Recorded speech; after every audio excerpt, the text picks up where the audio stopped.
Bonjour à tous. Cette capsule portera sur la loi de Gay-Lussac ou, si tu préfères, la relation entre la pression et la température. D'abord, il faut dire que la pression et la température sont proportionnelles, comme l'indique le symbole central que tu vois. Et selon l'expérience, la pression peut être la variable dépendante ou la température peut être la variable dépendante. Ça dépend ce qu'on fait. La plupart du temps, c'est lorsqu'on modifie la température, par exemple avec un micro-ondes, que à ce moment-là, la pression va varier. Donc, on aura la variable indépendante si on modifie d'abord la température et qu'on constate une évolution de la pression.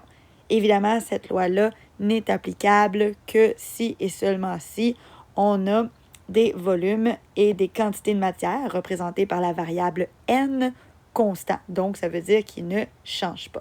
Également, on fait attention, le paramètre de la température doit toujours être pris en compte en Kelvin.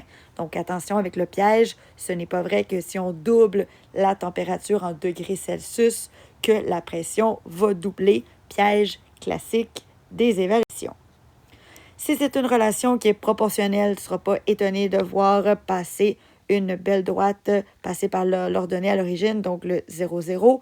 Pourquoi ici c'est en pointillé? C'est parce que tu sais que de frôler le zéro absolu, c'est quelque chose de théorique. Ça n'a pas été encore confirmé.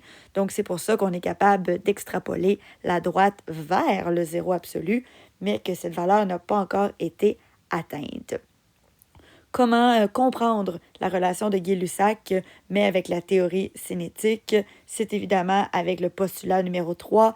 On comprend qu'en augmentant la température, ça augmente la vitesse des particules, la vitesse d'agitation des particules, et plus le gaz se met à vibrer efficacement, plus ça exerce des collisions avec les parois.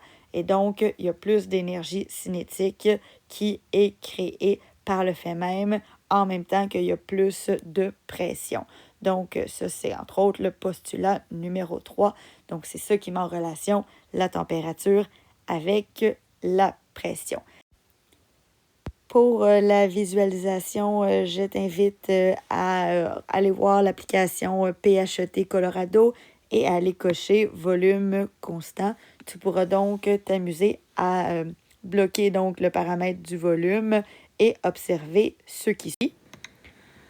Donc, tu constates que lorsqu'on augmente la température, ici représentée par des flammes, tu vois la pression augmenter ici même, alors que si au contraire, on abaisse la température, ici représentée par des cubes de glace, tu vois la température diminuer et la pression diminuer en même temps sans que le volume ait changé.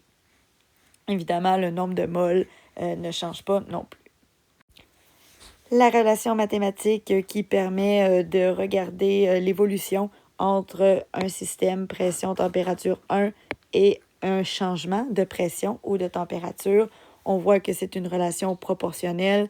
Donc, on travaille en kilopascal, en millimètres de mercure, en atmosphère. Ça ne change rien parce que comme c'est une comparaison, l'important, c'est que, comme indiqué ici, les unités soient les mêmes entre P1 et P2.